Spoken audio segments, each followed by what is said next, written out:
Baik, terus bersama kami dalam Selamat Pagi Malaysia untuk edisi hari Sabtu. Dan seperti mana yang diwawarkan, ada banyak pengisian menarik kami nak kongsikan. Salah satu daripadanya adalah untuk kita mengetahui dalam situasi pandemik COVID-19 yang melanda negara pada tahun lalu dan kini rentetan daripada itu kita sudah menerima vaksinnya. Tetapi banyak kesan-kesan yang telah pun dihadapi oleh rakyat, khususnya golongan rentan dan juga miskin yang perlu kita beri perhatian. Jadi untuk itu kita ada satu istimewanya segmen pada tahun ini, pada kali ini setahun wilayah Persekutuan Malaysia prihatin bersama dengan tetamu kita. Ya, kita cukup berbesar hati kerana di studio kita pada hari ini kita bersama dengan Tan Sri Anwar Haji Musa, Menteri Wilayah Persekutuan. Assalamualaikum Tan Sri. Waalaikumsalam warahmatullahi.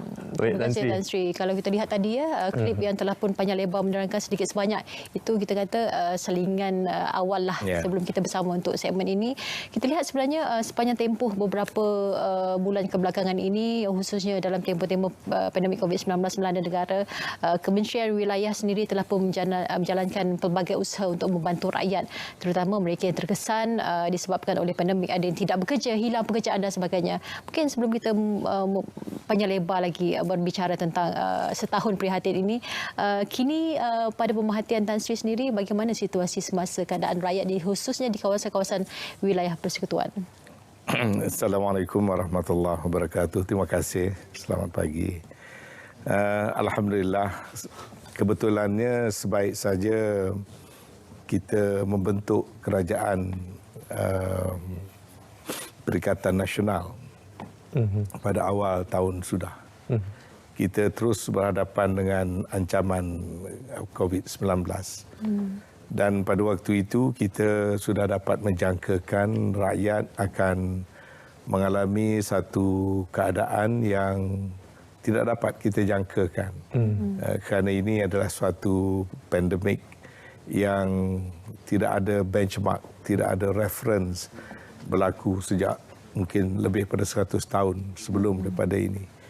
Maka kita terpaksa memikirkan secara kreatif dan kita mesti preempt apakah kesulitan-kesulitan yang bakal dihadapi oleh rakyat, terutama sekali mereka-mereka yang berada di bandar. Kalau wilayah persekutuan itu sebahagian besarnya adalah bandar dan kita mempunyai berbagai-bagai lapisan masyarakat yang hidup dalam suasana yang berbeza-beza, yang kesemuanya harus sampai sentuhan kerajaan. Justru kita memikirkan kecaknaan atau keprihatinan adalah satu perkara yang paling penting sekali supaya kita kerajaan dapat fokus kepada usaha-usaha membantu rakyat dengan seberapa banyak yang boleh. Walaupun bukanlah bermakna kita boleh orang kata menangani kesemua perkara, tetapi yang pentingnya fokus Kementerian Wilayah Persekutuan mestilah kepada rakyat, permasalahan rakyat, terutamanya rakyat-rakyat biasa yang saya istilahkan sebagai orang-orang kecil di luar sana yang kemungkinan tertinggal dalam situasi-situasi yang biasa. Jadi sehingga kini alhamdulillah kita telah orang kata merangka banyak program-program dengan menggunakan konsep yang satu. Konsep kecaknaan, konsep keprihatinan yang memerlukan kepada bukan hanya kepada program tetapi pada penghayatan. Penghayatan terutama sekali di peringkat pegawai-pegawai, pentadbir-pentadbir, supaya sedikit sebanyak kita perlu mengamalkan norma baru, iaitu mestilah kita lebih proaktif membantu. Jangan terlalu birokratik, jangan terlalu orang kata ikut business as usual, serta melihat jauh sikit. Kalau kita lihat orang susah, tengok lagi di belakangnya apa ni sebab dia susah, apa punca dia susah. Kalau orang nak berniaga, bukan soal dia nak berniaga ada lesen tak ada lesen sahaja, tapi di belakangnya itu mungkin dia ada family, dia mungkin baru hilang pekerjaan, mungkin dia sudah tidak ada peluang lain untuk nak menambah pendapatan.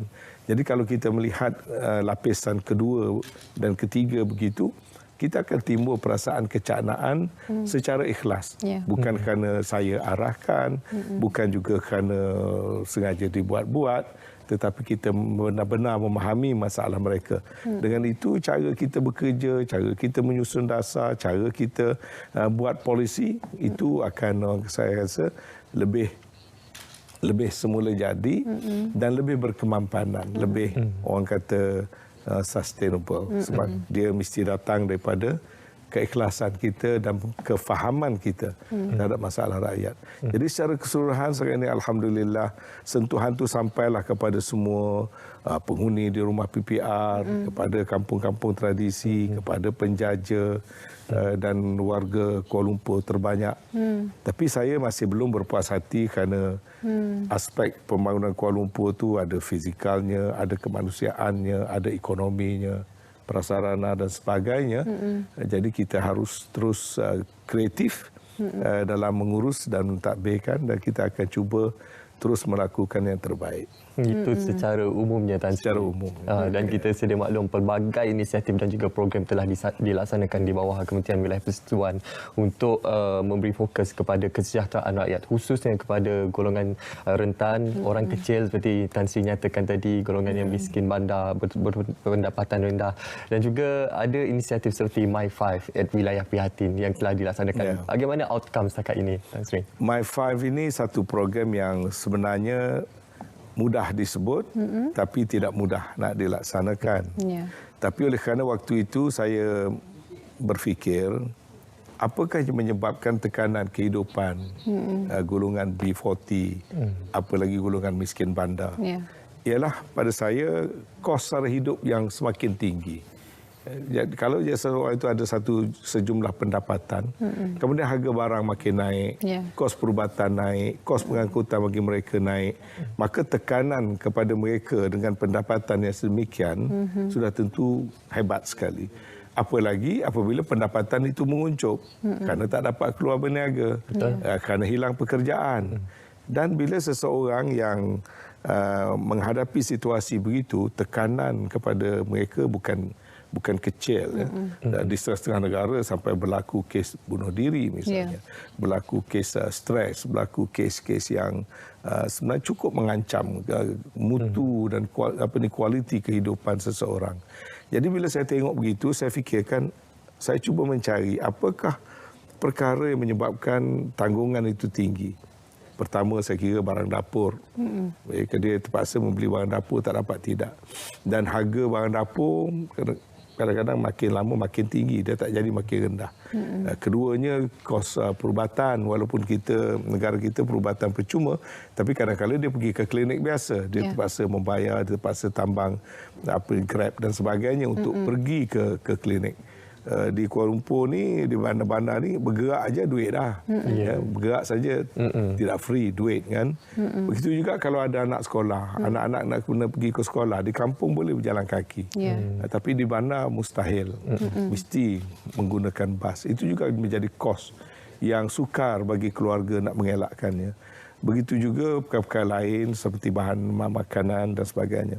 Jadi daripada situlah keluarnya konsep My Grocer untuk barang dapur, My School Bus untuk bas sekolah, My Medic untuk membantu hal-hal perubatan, My Food untuk bantuan-bantuan makanan dan My Job untuk mendapat pekerjaan-pekerjaan sampingan. Jadi pada situlah saya dengan kerjasama pegawai-pegawai kementerian dan agensi memperkenalkan program My5. Dan tujuannya, sasarannya adalah kepada kawasan-kawasan miskin di Kuala Lumpur, bukan semua. Dan kita membuat bancian. Di manakah kawasan-kawasan yang kita anggapkan sebagai kawasan terdapatnya ramai golongan B40 atau golongan yang miskin. Kebanyakannya adalah berpusat di perumahan-perumahan awam, di PPR, sama ada PPR Dewan Bandaraya ataupun juga PPR swasta dan sebagainya. Jadi kita kenal pasti ada 178 kawasan yang kita anggapkan pockets of poverty dalam bandar. Jadi program yang kita adakan ini kita juruskan ke kawasan-kawasan miskin tadi. Tapi macam saya katakan tadi, ini macam kita menyelam laut yang dalam. Kita baru berada di permukaan. Di bawahnya banyak lagi yang sentuhan tak sampai. Misalnya bila saya buat My Medic, Sambutannya begitu menggalakkan. Tapi seorang doktor yang saya bawa, dia boleh merawat seseorang itu barangkali 5 minit, 10 minit. Jadi kalau dalam masa 4 jam tu berapa saja yang boleh dia rawat. Dan kita ada 4 ataupun 5 truck MyMedic. Didapati tak cukup. Jadi cabaran pada saya sekarang, saya nak memperluaskan khidmat MyMedic itu daripada 4-5 truk tu kepada 20 supaya setiap minggu perkara itu sampai di kesemua 178 kawasan-kawasan miskin tadi. Begitu juga My Grocer dan sebagainya. Jadi cabaran yang sedang saya laksanakan sekarang ialah memperluaskan. Program itu dah ada, konsep orang dah faham, funding pun ada, dan kita tidak menggunakan funding kerajaan semata-mata. Kita bekerjasama juga dengan badan-badan korporat. Jadi sekarang ini kita nak memperluaskan khidmat itu supaya sampai ke segenap 178 kawasan miskin di Kuala Lumpur. Kalau kita lihat dalam situasi semasa ramai yang paling terjejas adalah golongan peniaga kerana mereka ini bergantung kepada sambutan ataupun belian daripada pengguna dan peniaga-peniaga, penjaja-penjaja kecil. Mereka ini adalah golongan yang paling terkesan kalau kita lihat ramai yang tidak ada pendapatan untuk beberapa bulan, tempoh yang panjang untuk memelihara keluarga lagi. Jadi cabaran itu ditangani oleh kementerian dengan memberikan pelbagai manfaat dan juga inisiatif. Jadi untuk peniaga dan juga penjaja di kawasan sekitar wilayah persekutuan, kita lihat mereka ini tidak diabaikan dan kementerian sendiri telah memberikan pelbagai usaha untuk membantu mereka ini. Ulasan daripada Nazri. Kita kalau kira dari segi penjaja yang berlesen dan berada di premis kita itu adalah 7-8 ribu penjaja yang tetap.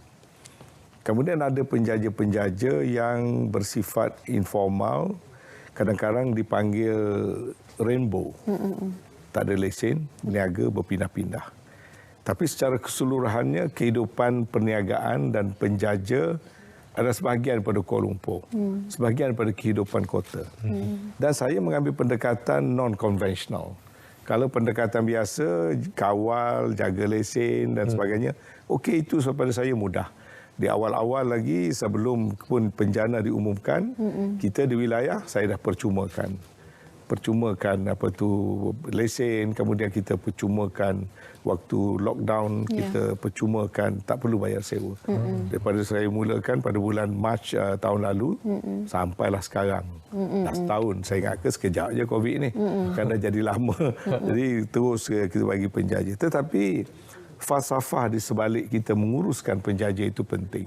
Sebab itu bila saya tengok rakyat banyak yang hilang pekerjaan dan berniaga ni satu daripada cara yang boleh mereka memperbaiki keadaan mereka, maka saya terus mengisytiharkan wilayah bebas berniaga. Secara psikologinya bukanlah bermakna bila bebas itu semua orang boleh langgar peraturan, semua orang boleh buka saja di mana-mana dan sebagainya, bukan. Maksud saya wilayah bebas berniaga itu kita nak memberi galakan, nak memberi signal kepada rakyat, kalau anda mahu berniaga silakan. Dan kita akan cari jalan permudahkan. Daripada situ saya perkenalkan konsep permohonan lesen online. Tak payahlah naik turun panjat lift Dewan Bandaraya. Apply online. Dan boleh diberi kelulusan dalam masa 24 jam kalau semuanya komplit, dan dia boleh print terus lesen dan terus berniaga. Pada masa yang sama, Bandaraya menjalankan tugasnya seperti biasa, iaitu mengawal dan menyelia. Pergi tengok tempat tu okey ke tidak, peraturan dia follow atau tidak. Dan kalau dia berniaga makanan, dalam masa 2 bulan dia mesti ambil suntikan typhoid dan sebagainya. Jadi itu dikuat-kuasakan. Tapi don't say no. Do not just say no. Kerana birokrasi, kerana belum datang, kerana belum daftar, kerana belum injek dan sebagainya. Jadi permudahkan. Dengan cara demikian, rakyat yang kehimpitan ni, dia himpitan tu tiap-tiap hari. Kita nak memproses dia 2 bulan, dalam masa 2 bulan tu macam-macam boleh berlaku. Jadi kalau betul susah, okeylah keluar buka gerai. Berniagalah dulu. Mungkin waktu itu lesen tak ada, tak mengapa. Tapi selesaikan dulu masalah peribadi, terpaksa mencari pendapatan. Kadang-kadang ialah anak nak makan, anak nak sekolah, keperluan harian. Jadi itu masalah yang real, yang kita mesti menyelami kesusahan rakyat. Jadi di bawah konsep wilayah berniaga saya akuilah ada juga yang masalahnya ada. Saya kena condemn. Saya dikatakan nak menjadikan Kuala Lumpur ni macam kampung di Ketere.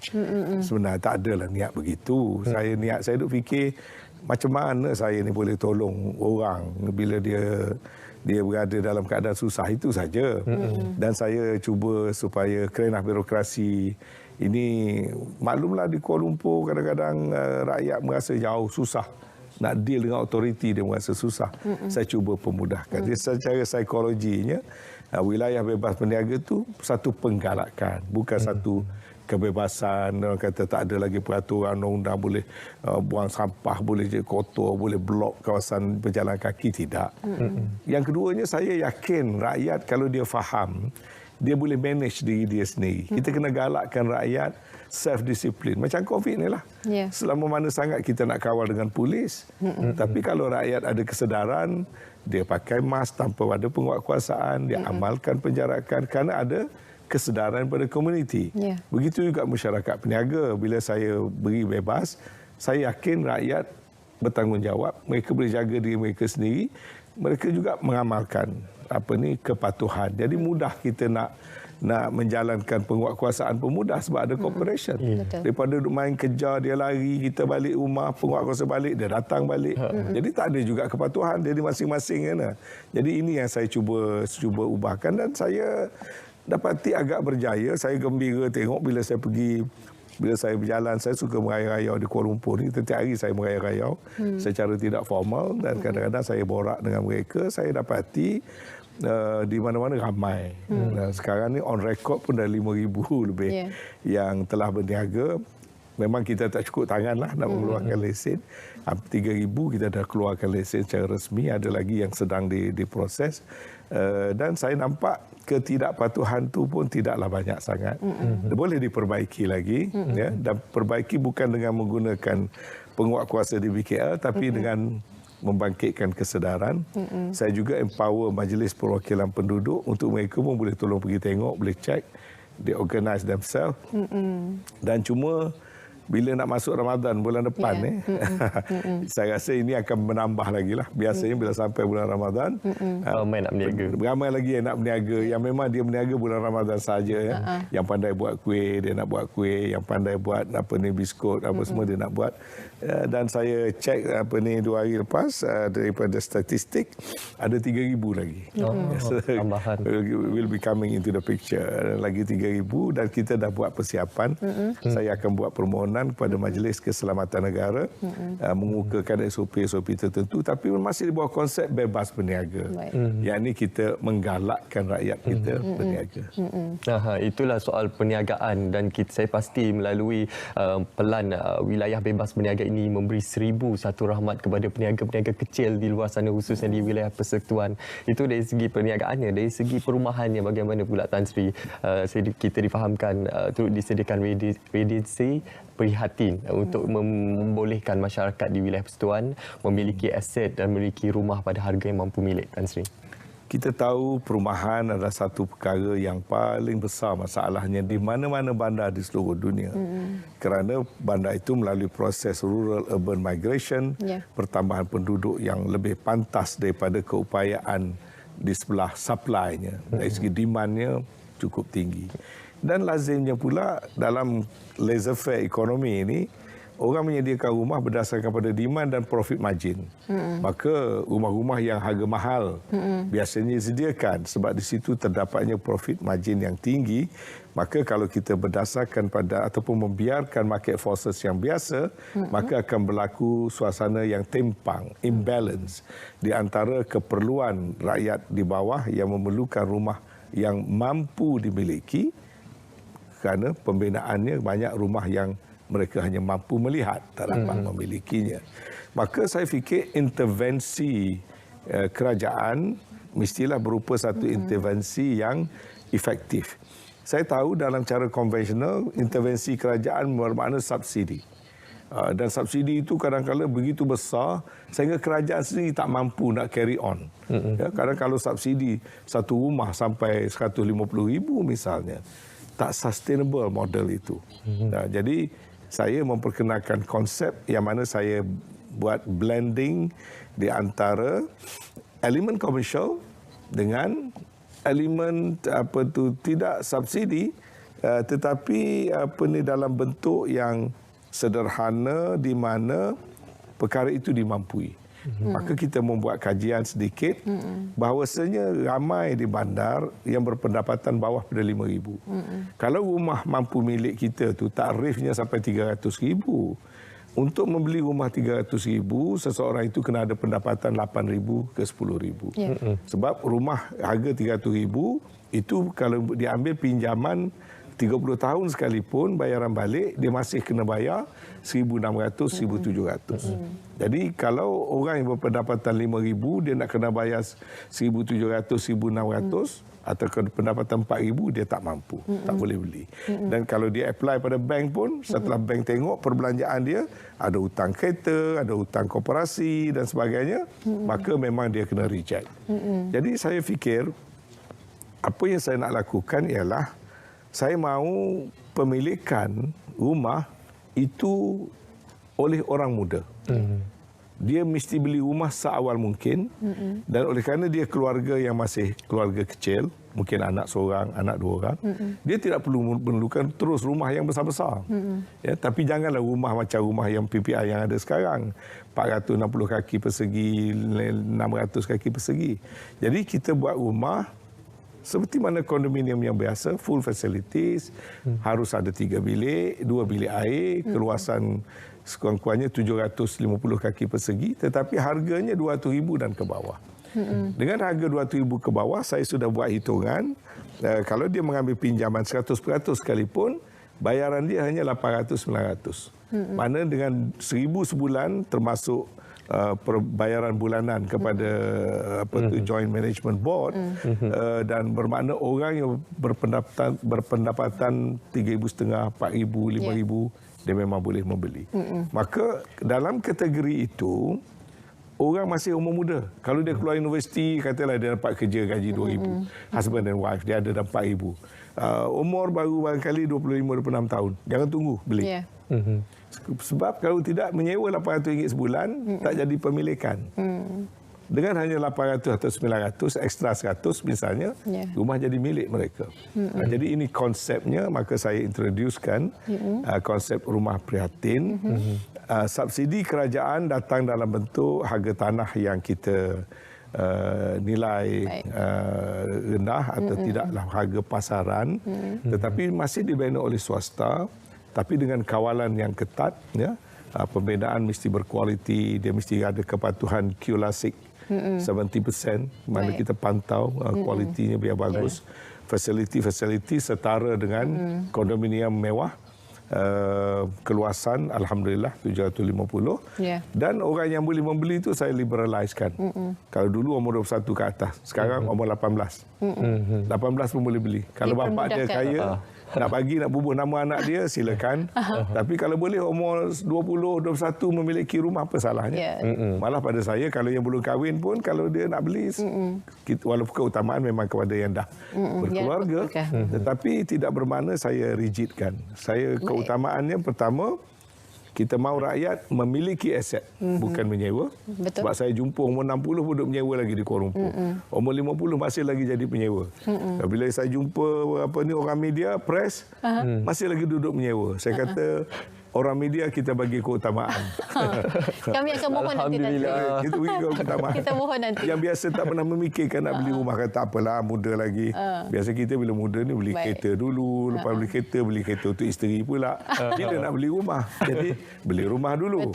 Jadi inilah konsep rumah prihatin di lokasi yang strategik, rumah berkualiti, fasiliti setara dengan kondo-kondo yang biasa, tetapi harga yang dimampui, didedikasikan kepada anak-anak muda warga kota. Ya. InsyaAllah. Mungkin kami antara pemohonnya selepas ini. Ya, saya antara tak awal. Antara terawal. Apa pun terima kasih Tan Sri kerana bersama dengan kami hari ini walaupun masa yang kita ada agak singkat untuk kita berbicara kerana kalau ikutkan ada banyak sebenarnya yang telah pun dilakukan oleh Kementerian Wilayah Persekutuan dalam membantu rakyat khususnya di kawasan-kawasan yang mengalami masalah-masalah tertentu disebabkan oleh pandemik COVID-19 khususnya. Baik Tan Sri, sekarang ini kita nak bawa penonton, kita nak ke Sarawak untuk kita mengetahui berkenaan persediaan kemasukan vaksin negeri Sarawak. Jadi kita saksikan tu. Dan Silakan.